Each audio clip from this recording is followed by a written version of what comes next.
حضور، ہمارے محلے میں جو کام انجام پائے ان میں سے ایک اہم کام شہید محلاتی ہائی وے پر موجود پل کے نیچے شہید ابراہیم کے چہرے کی مصوری تھی۔ اس کام کے آخری دنوں میں سید کے پاس گیا اور ان سے کہا، آغا سید، میں نے سنا ہے کہ شہید ہادی کے چہرے کی مصوری آپ نے کی ہے، کیا یہ بات درست ہے؟ سید نے کہا، ہاں، مگر کیوں؟ میں نے کہا، کچھ بھی نہیں، فقط آپ کا شکریہ ادا کرنا چاہتا تھا، کیونکہ اس تصویر کے ذریعے محسوس ہوتا ہے کہ آغا ابراہیم ابھی تک ہمارے محلے میں موجود ہیں۔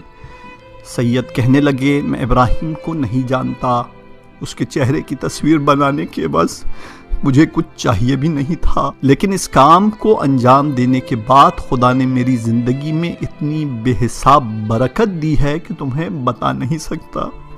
میں نے اس تصویر کے بعد بہت سی چیزوں کا مشاہدہ کیا ہے۔ میں نے حیران ہو کر پوچھا کہ مثلاً کیا؟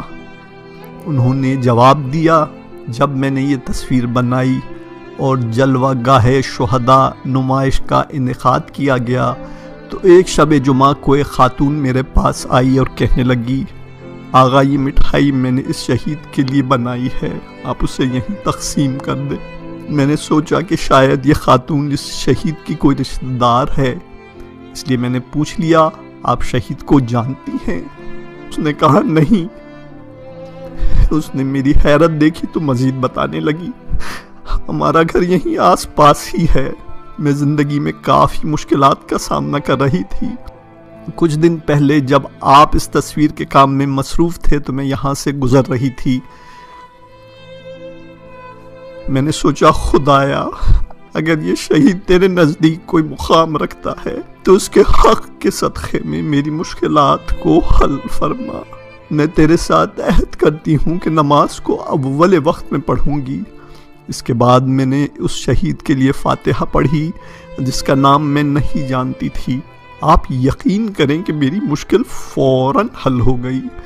اب میں اس شہید کا شکریہ ادا کرنے آئی ہوں۔ سید نے اپنی بات جاری رکھی، پچھلے سال میرے کام کی صورتحال بھی کافی خراب تھی، میں بہت سی مشکلات میں گھر گیا تھا۔ میں شہید کی تصویر کے سامنے سے گزرا تو دیکھا کہ وقت گزرنے کے ساتھ ساتھ تصویر زرد اور خراب ہونے لگی ہے۔ میں نے پاڑ کا انتظام کیا اور رنگ لے کر شہید کی تصویر کو درست کرنا شروع کر دیا۔ مجھے یقین نہیں آ رہا تھا۔ جیسے ہی تصویر کا کام ختم ہوا تو مجھے ایک بہت بڑا پروجیکٹ مل گیا، جس کی وجہ سے میری بہت سی مالی مشکلات دور ہو گئیں۔ سید نے اپنی بات جاری رکھی، آغا، یہ شہداء خدا کے نزدیک بہت اعلیٰ مقام کے حامل ہیں، ہم نے ابھی تک انہیں پہچانا ہی نہیں ہے۔ آپ ان کے لیے چھوٹے سے چھوٹا کام بھی انجام دیں گے تو خدا اسے کئی گنا زیادہ آپ کو عطا کرے گا۔ اس نے مسجد میں آ کر مجھ سے ابراہیم کے دوستوں کے بارے میں پوچھا تھا۔ وہ ان سے شہید کے بارے میں کچھ سوال کرنا چاہ رہا تھا۔ میں نے پوچھا، تمہیں کیا کام ہے؟ شاید میں تمہاری کچھ مدد کر سکوں۔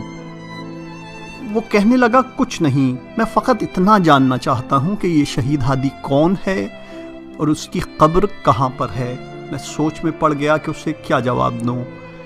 تھوڑی دیر خاموش رہنے کے بعد اسے بتایا، ابراہیم ہادی ایک گمنام شہید ہے اور دوسرے گمنام شہیدوں کی طرح اس کی بھی قبر نہیں ہے، لیکن تم اس شہید کا کیوں پوچھ رہے ہو؟ وہ کافی رنجیدہ ہو گیا اور کہنے لگا، ہمارا گھر شہید ہادی کی تصویر والی جگہ کے پاس ہی ہے۔ میری ایک چھوٹی بیٹی ہے جو ہر روز شہید ہادی کی تصویر کے سامنے سے گزر کر اسکول جاتی ہے۔ ایک دن وہ مجھ سے پوچھنے لگی، بابا، یہ کون ہیں؟ میں نے اسے بتایا کہ یہ دشمن کے ساتھ جنگ کرنے گئے تھے اور انہوں نے دشمن کو ہم پر حملہ نہیں کرنے دیا، یہاں تک کہ خود شہید ہو گئے۔ میری بیٹی نے جب سے یہ بات سنی ہے تو وہ جب بھی شہید کی تصویر کے سامنے سے گزرتی ہے تو اسے سلام کرتی ہے۔ کچھ دن پہلے میری بیٹی نے رات کو خواب میں اس شہید کو دیکھا۔ شہید ہادی میری بیٹی سے کہتا ہے، بیٹی تم جب بھی مجھے سلام کرتی ہو تو میں بھی تمہیں جواب دیتا ہوں اور تمہارے لیے دعا کرتا ہوں کہ تم اس چھوٹی سی عمر میں اپنے پردے کا اتنا خیال رکھتی ہو۔ اب میری بیٹی مجھ سے پوچھتی ہے کہ یہ شہید ہادی کون ہیں اور ان کی قبر کہاں ہے۔ میرے آنسو نکل آئے۔ کہنے کے لیے کچھ نہیں تھا میرے پاس، فقط اتنا کہا، اپنی بیٹی سے کہو کہ اگر تم چاہتی ہو کہ آغا ابراہیم ہمیشہ تمہارے لیے دعا کرتے رہیں تو تم اپنی نماز اور پردے کا خاص خیال رکھو۔ اور اس کے بعد میں نے اسے ابراہیم کے کچھ اور واقعات بھی سنائے۔ مجھے یاد آیا کہ ایک بورڈ پر لکھا تھا، شہداء سے ارتباط اور دوستی دو طرفہ ہے، اگر آپ ان کے ساتھ ہیں تو وہ بھی آپ کے ساتھ رہیں گے۔ اس ایک جملے میں بہت سی باتیں پوشیدہ تھیں۔ مارچ 2009 نوروز کے ایام تھے۔ کتاب کی تکمیل کے لیے ہم گیلان غرب کے لیے عازم سفر ہوئے۔ راستے میں شہر ایوان میں پہنچے تو سورج غروب ہونے کو تھا۔ میں صبح سے ڈرائیونگ وغیرہ کی وجہ سے کافی تھک چکا تھا۔ شہر میں ہمیں کوئی سرائے بھی نہیں مل رہی تھی۔ میں نے دل ہی دل میں کہا، آغا ابراہیم ہم تمہارے کام کے سلسلے میں آئے ہوئے ہیں، خود ہی ہماری مدد کرو۔ اسی وقت مغرب کی اذان بلند ہوئی تو میں نے سوچا کہ اگر ابراہیم اس وقت یہاں ہوتا تو حتماً نماز کے لیے مسجد چلا جاتا۔ یہی سوچ کر ہم مسجد کی طرف چل پڑے اور نماز جماعت کے ساتھ پڑھی۔ نماز ختم ہوئی تو لگ بھگ 50 سال کے ایک شخص نے آگے بڑھ کر ادب سے ہمیں سلام کیا۔ انہوں نے پوچھا، آپ لوگ تہران سے آئے ہیں؟ میں نے تعجب سے کہا، جی ہاں، مگر آپ کیوں پوچھ رہے ہیں؟ انہوں نے کہا، آپ کی گاڑی کے نمبر سے سمجھ گیا تھا۔ اس کے بعد مزید کہا، ہمارا گھر نزدیک ہی ہے، آپ کی خدمت کے لیے سب کچھ تیار ہے، آپ تشریف لے آئیں۔ میں نے کہا، آپ کا بہت بہت شکریہ، لیکن ہمیں جانا ہے۔ وہ کہنے لگے، آج رات آرام کر لیجئے، کل چلے جائیے گا۔ میں قبول نہیں کرنا چاہ رہا تھا۔ مسجد کا خادم ہمارے پاس آ کر کہنے لگا، یہ آغا محمدی ہیں، یہاں کی بلدیہ کے ایک بڑے افسر، آپ ان کی دعوت قبول کر لیں۔ میں اس قدر تھک چکا تھا کہ ناچار ان کی دعوت قبول کرنا پڑی۔ ہم وہاں سے اکٹھے ہی ان کے گھر چلے گئے۔ انہوں نے بہت زیادہ اہتمام کے ساتھ رات کا کھانا کھلایا اور ہماری بہت اچھی مہمان نوازی کی۔ صبح ناشتے کے بعد رخصت ہونے لگے تو آغا محمدی نے پوچھا، کیا میں آپ کے اس شہر میں آنے کی وجہ پوچھ سکتا ہوں؟ میں نے کہا، میں ایک شہید کی زندگی پر کتاب لکھ رہا ہوں، اسی کی تکمیل کے لیے ہم گیلان غرب آئے ہیں۔ انہوں نے حیران ہو کر پوچھا، میں گیلان غرب کا ہی رہنے والا ہوں، آپ کس شہید کی بات کر رہے ہیں؟ میں نے کہا، آپ اسے نہیں جانتے، وہ تہران سے آیا ہوا تھا۔ اس کے بعد میں نے بیگ سے ایک تصویر نکال کر انہیں دکھائی۔ وہ حیرت سے دیکھتے ہوئے بولے، یہ تو آغا ابراہیم ہیں، میں اور میرے والد صاحب شہید ہادی کے ماتحت تھے۔ جنگ کے ابتدائی دنوں میں ہونے والے حملوں اور جاسوسی کے دوران ہم اکٹھے ہی رہتے تھے۔ میں محبوط ہو کر انہیں دیکھنے لگا، کچھ سمجھ نہیں پا رہا تھا کہ کیا کہوں۔ میں دل گرفتہ سا ہو گیا۔ کل رات سے ہم بہترین مہمان نوازی کا لطف اٹھا رہے تھے۔ ہمارے میزبان بھی ابراہیم کے دوست نکلے۔ آغا ابراہیم تمہارا بہت شکریہ، ہم نے تمہاری یاد میں نماز کو اول وقت میں پڑھا۔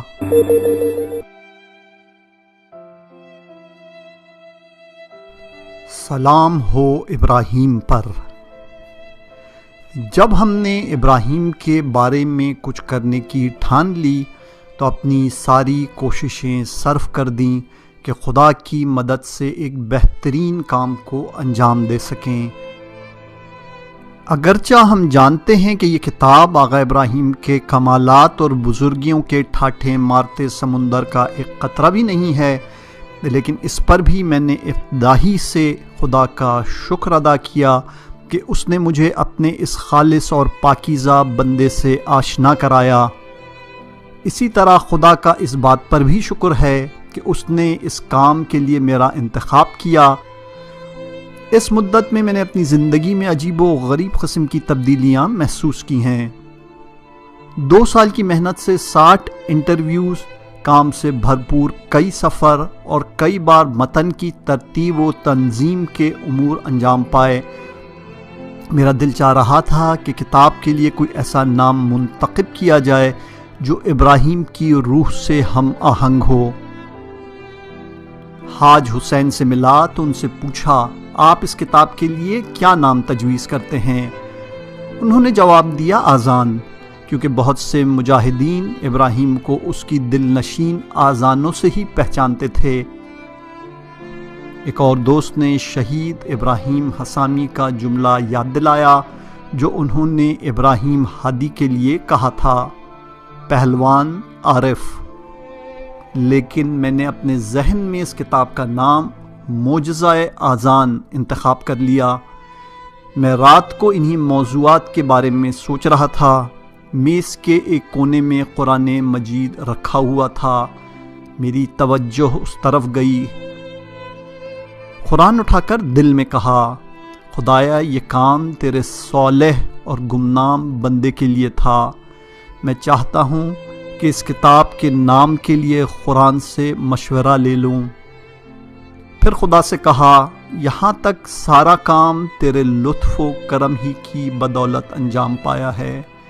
میں نے نہ تو ابراہیم کو دیکھا تھا، نہ ہی اس وقت میری اتنی عمر تھی کہ محاذ پر جاتا، لیکن پھر بھی تو نے اپنی ساری محبتوں اور عنایتوں کو ہمارے شامل حال رکھا تاکہ یہ کتاب مکمل ہو سکے۔ خدایا میں نہ استخارہ کر سکتا ہوں اور نہ ہی آیات کے مفاہیم کو اچھی طرح سمجھ سکتا ہوں۔ اس کے بعد میں نے بسم اللہ پڑھ کے سورہ الحمد کی تلاوت کی اور قرآن کھول کر میز پر رکھ دیا۔ جو صفحہ کھل کر سامنے آیا تھا اسے دقت سے دیکھنے لگا۔ صفحے کی ابتدائی آیات کو دیکھا تو میرے چہرے کا رنگ اڑ گیا، جسم گرم ہونے لگا اور آنکھوں سے بے اختیار آنسو بہنے لگے۔ صفحے کے شروع میں سورہ صافات کی آیات جلوگر تھیں جو کہہ رہی تھیں، سلام علی ابراہیم کذالک نجزی المحسنین انہو من عبادنا المؤمنین۔ اردو ترجمہ، ابراہیم پر سلام ہو، ہم نیکوکاروں کو ایسے ہی جزا دیتے ہیں، یقیناً وہ ہمارے مومن بندوں میں سے تھے۔ شہداء زندہ ہیں۔ مصطفیٰ صفار ہرندی وغیرہ بیان کرتے ہیں، یہ ہماری بات نہیں ہے بلکہ قرآن کا فرمان ہے کہ شہداء زندہ ہوتے ہیں۔ شہداء اس دنیا کے گواہ ہیں اور اپنی ظاہری زندگی کے زمانے سے زیادہ بہتر دوسرے عالم کی خبر رکھتے ہیں۔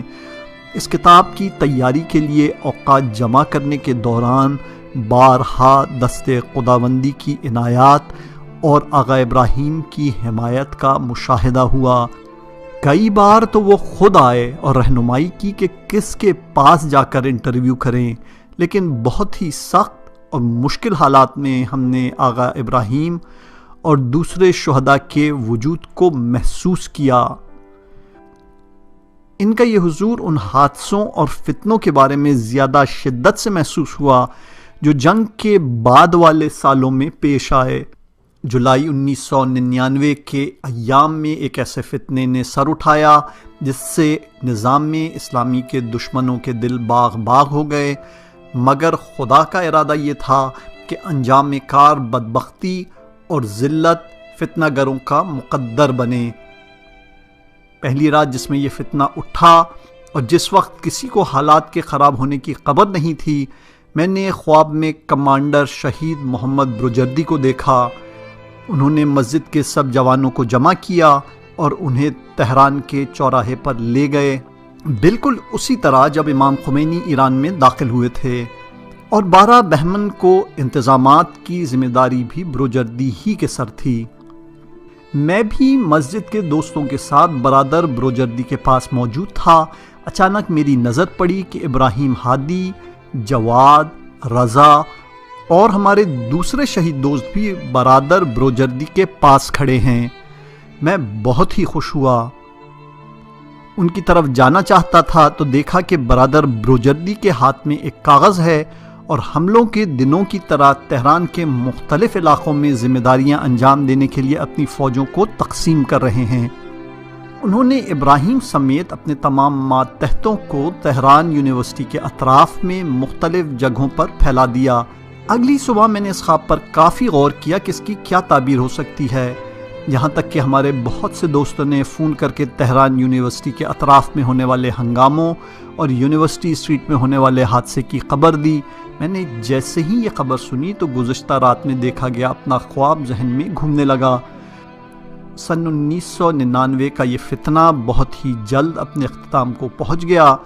لوگوں نے 14 جولائی کو ایک عوامی اجتماع کے ذریعے تمام فتنہ گروں کے ارادوں پر پانی پھیر دیا۔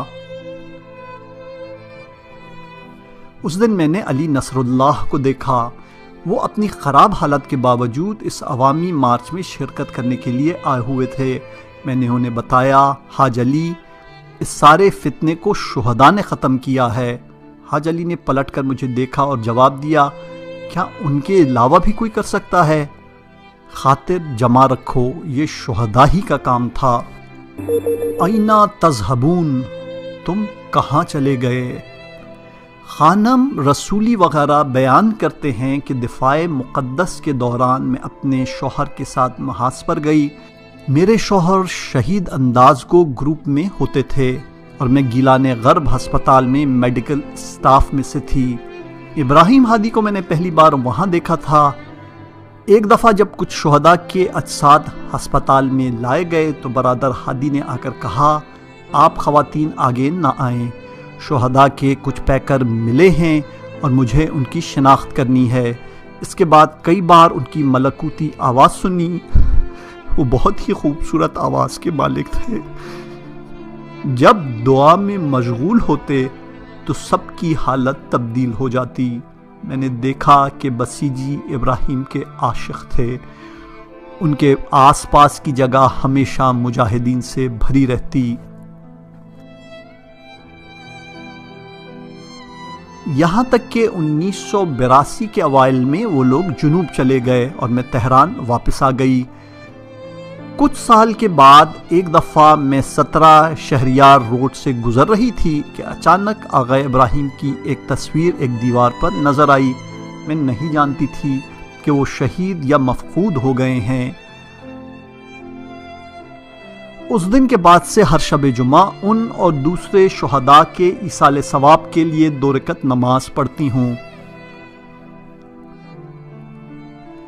یہاں حاشیے میں بیان کرتے ہیں کہ ایران میں 2009 میں ہونے والے صدارتی انتخابات کے نتائج کے بعد میر حسن موسوی نے کافی شرانگیزی پھیلائی تھی، جس کے نتیجے میں تہران میں فسادات پھوٹ پڑے اور عوام کو جانی و مالی نقصانات کا سامنا کرنا پڑا۔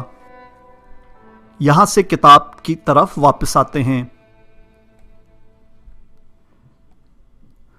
یہاں تک کہ 2009 میں ہونے والی شرانگیزی کے ایام میں ایک رات عجیب اتفاق پیش آیا۔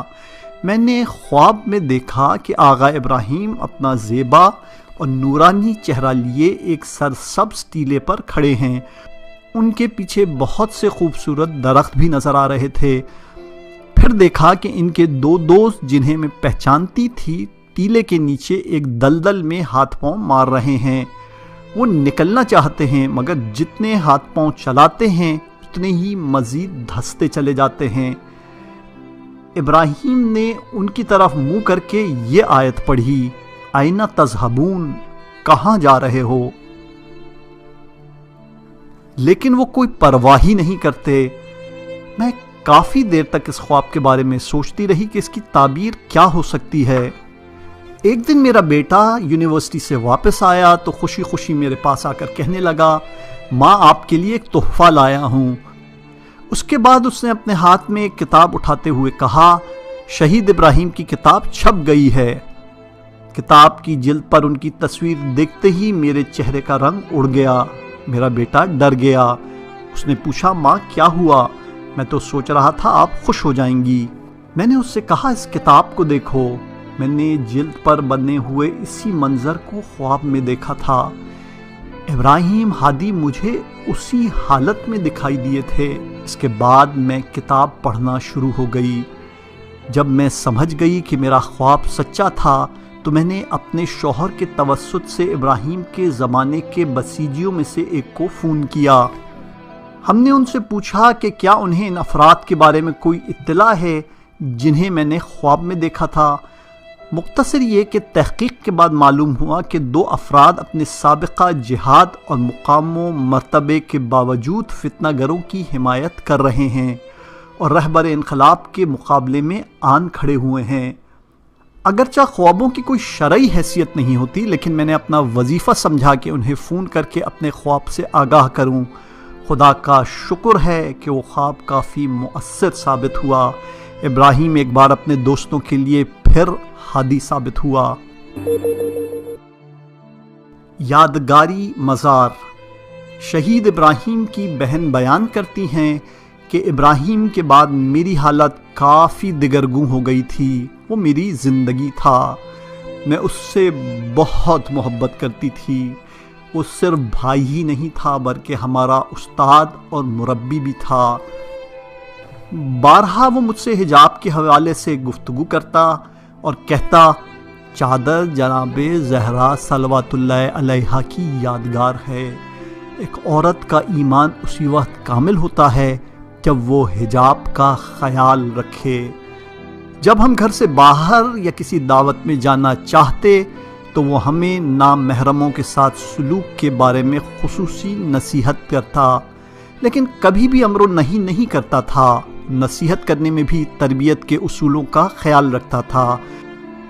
نماز کے حوالے سے بھی میں نے کئی بار اسے دیکھا کہ مذاق ہی مذاق میں نماز فجر کے لیے ہمیں آواز دیتا اور کہتا، نماز فقط اول وقت میں اور جماعت کے ساتھ۔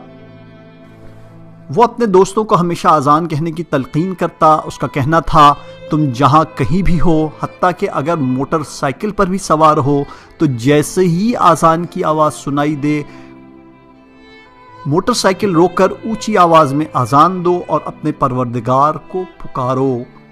جن دنوں ابراہیم زخمی تھا اور گھر میں آیا ہوا تھا تو ایک طرف تو ہم کافی پریشان تھے، لیکن اس کے ساتھ ساتھ خوش بھی تھے۔ پریشانی اس کے زخمی ہونے کی اور خوشی اس بات کی کہ وہ زیادہ سے زیادہ وقت ہمارے ساتھ گزارے گا۔ مجھے اچھی طرح یاد ہے کہ اس کے دوست ایک دفعہ اس سے ملنے آئے تو اس نے اشعار پڑھنا شروع کر دیے۔ میرا خیال ہے کہ وہ اشعار اس نے خود ہی کہے تھے۔ اگر ساری دنیا ہم سے جنگ پر تل جائے، اگر تلوار سے میرا خون بہا دیں، اگر خون میں میرا جسم نہلا دیں، اگر میرے تن سے میرا سر جدا کر دیں، اگر میں آگ اور خون میں لت پت بھی ہو جاؤں، پھر بھی رہبر کی سرخ لکیر سے واپس نہیں پلٹوں گا۔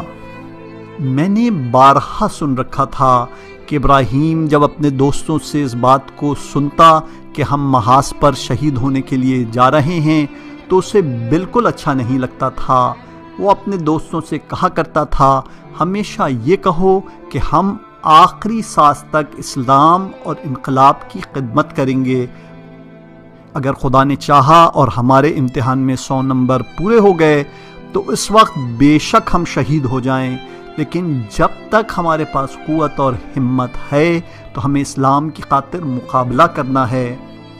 وہ کہتا تھا کہ اس جسم کے ساتھ ہم اتنا کام کریں، راہ خدا میں اتنا مصروف رہیں کہ جب وہ خود مناسب سمجھے تو ہمارے کاموں پر دستخط کر دے اور ہم شہید ہو جائیں۔ لیکن یہ بھی ممکن ہے کہ شہید ہونے کی لیاقت ہمارے برے کاموں کی وجہ سے ہم سے چھین لی جائے۔ ابراہیم کی شہادت کو کئی سال گزر گئے۔ کوئی تصور بھی نہیں کر سکتا تھا کہ اس کے مفقود ہو جانے کی وجہ سے ہمارے خاندان پر کیا مصیبتیں آن پڑی تھیں۔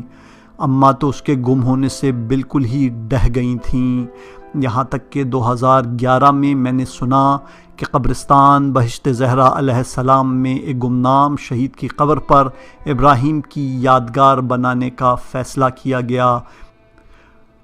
ابراہیم گمنامی کا عاشق تھا اور اب اس کی یادگار بھی ایک گمنام شہید کی قبر پر بنائی جا رہی تھی۔ حقیقت میں ایک گمنام شہید کو ابراہیم کے ذریعے سے خراج تحسین پیش کیا جا رہا تھا۔ یادگار بن گئی اور میں ایک دن اس کے یادگاری مزار کے کنارے جا کھڑی ہوئی۔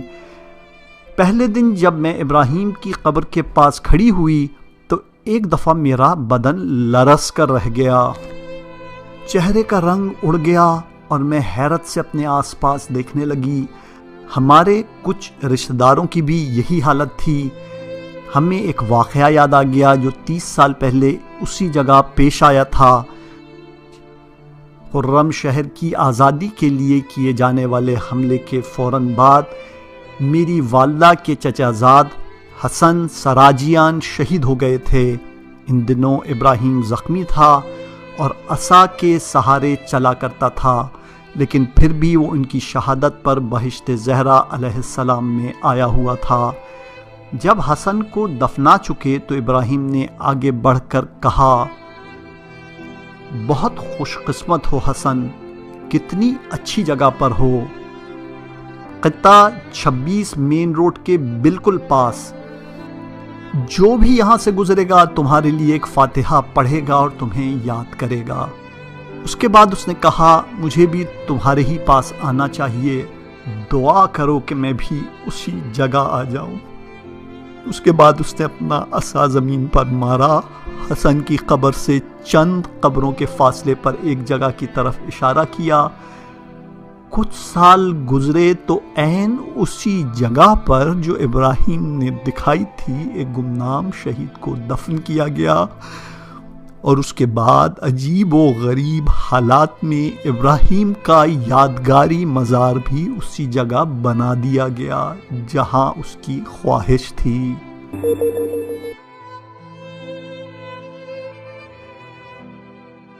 آخری بات، خدا کے لطف و عنایت سے کتاب کی اشاعت کو کئی سال گزر چکے ہیں۔ صرف 2010 سن سے 2013 سن تک کتاب سلام بر ابراہیم کے 50 سے زیادہ ایڈیشن منظر عام پر آ چکے ہیں۔ شاید خود ہمیں بھی اتنی توقع نہیں تھی کہ بغیر تشہیر اور نجی اور سرکاری میڈیا کی فقط مدد سے اور حضرت باری کی عنایات سے اور لوگوں کے روابط سے اس کتاب کی 1,50,000 سے زیادہ کاپیاں فروخت ہو چکی ہیں، اور وہ بھی اس زمانے میں جب کتابوں کے بازار مندے پڑے ہیں۔ اس عرصے میں ابراہیم کے نئے دوستوں کی طرف سے ہمیں ہزاروں فون آئے اور ہزاروں SMS اور ای میلز موصول ہوئیں۔ یہ سب چیزیں اس شہید کے صدقے میں خداوند کریم کی عنایات پر دلالت کرتی ہیں۔ یزد ہسپتال میں سرطان کے مریض کی شہید ہادی کے توسل سے دعا کرنے کے بعد صحتیابی سے لے کر ایک لاؤبالی جوان کی زندگی میں تبدیلی تک جو اتفاقاً ہی اس شہید سے آشنا ہوا تھا، ایک اور جوان جو جہاں بھی خواستگاری کے لیے جاتا نا امید لوٹ کر آتا۔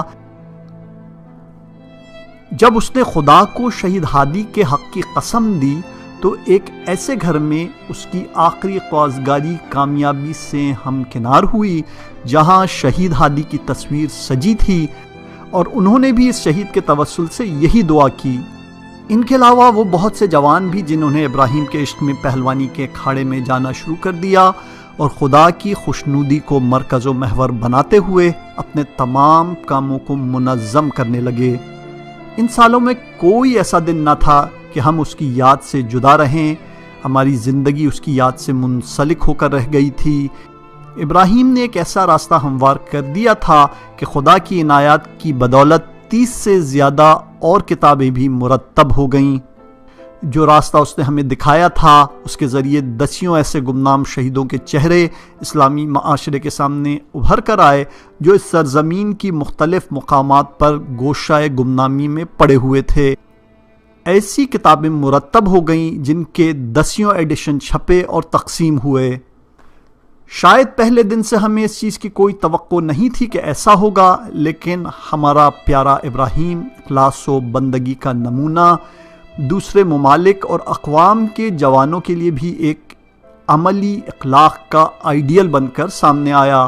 بر صغیر سے ہمارے کچھ دوستان آئے، انہوں نے اس کتاب کو اردو میں ترجمہ کر کے بر صغیر میں شائع کرنے کی اجازت چاہی۔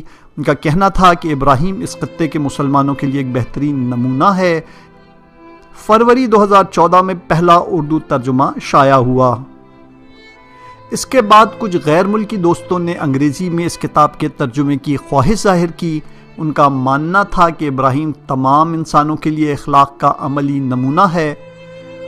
خدا کا شکر کہ 2014 میں یہ کام بھی انجام پایا۔ ہاں، ہم پہلے دن سے اس واقعات کی تلاش میں نکلے تاکہ یہ دیکھ سکیں کہ مرحوم شیخ حسن زاہد کا کلام کس قدر معانی و مفاہیم کا حامل ہے، اور خدا کی مدد سے ان کا کلام سچا ثابت ہوا۔ ابراہیم تمام انسانوں کے لیے اخلاق کا عملی نمونہ ہے، جس سے وہ صحیح اور صالح زندگی گزارنے کا سبق سیکھنا چاہتے ہیں۔ اللہم صلی علی محمد و آل محمد وعجل فرجہم۔